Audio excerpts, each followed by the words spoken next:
हरिओम। राम नवमी जो सकल ब्रह्मांड के कण कण में रमा है, वही राम है, वही परम चेतना और वही ब्रह्म है।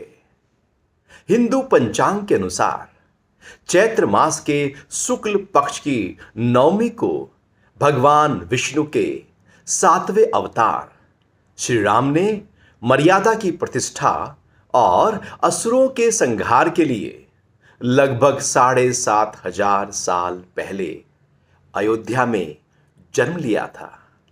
इसलिए इस दिन को राम जन्म उत्सव के रूप में रामनवमी नाम से मनाया जाता है। असलियत में भगवान विष्णु के 10 अवतार माने जाते हैं, जो सीधे तौर पर हमारे जीवन से जुड़े हुए हैं। भगवान राम को मर्यादा पुरुषोत्तम कहा जाता है, जिन्होंने अपने जीवन की हर समस्या में भी अपनी मर्यादा को और वचन को नहीं छोड़ा। एक बेहतर परिवार और समाज आपस में प्रेम सम्मान के आधार पर ही बन सकता है, जहां सब आपस में अपनी अपनी मर्यादाओं में बंधे होते हैं, जिससे समाज हिंसा, झूठ, चोरी, बलात्कार आदि अपराधों से मुक्त रहता है, जहां सबके दिलों में एक दूसरे के लिए भलाई का भाव, संतोष और शांति हो। मर्यादित समाज के निर्माण के लिए भगवान श्री राम ने अपने जीवन को सबकी भलाई का भाव रखते हुए एक आदर्श की तरह जिया, जिससे हम सभी यदि उसी आदर्श के साथ जीवन को जिए तो जीवन को सबसे ऊंचे स्तर पर जी सकते हैं।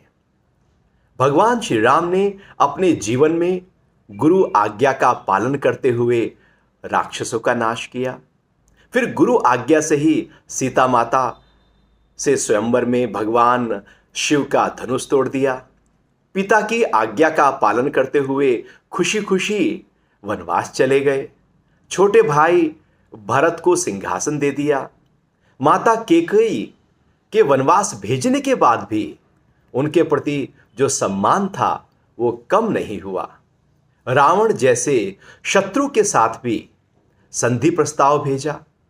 सीता माता की रक्षा के लिए फिर रावण का नाश भी कर दिया। राजा की मर्यादा को बनाए रखने के लिए सीता माता को वन भेज दिया। ऐसे ही न जाने कितने वाक्य समाज को मर्यादा में बांधने के लिए भगवान श्री राम ने सिखाए हैं। रामनवमी पर लोग उपवास रखते हैं, राम दरबार सजाकर राम की पूजा करते हैं, हवन करते हैं। रामायण का अखंड पाठ किया जाता है, मंत्रों उच्चारण से भगवान राम की आराधना की जाती है। यूं तो पूरे भारत में रामनवमी मनाई जाती है, लेकिन अयोध्या में इसका रूप बड़ा ही भव्य होता है।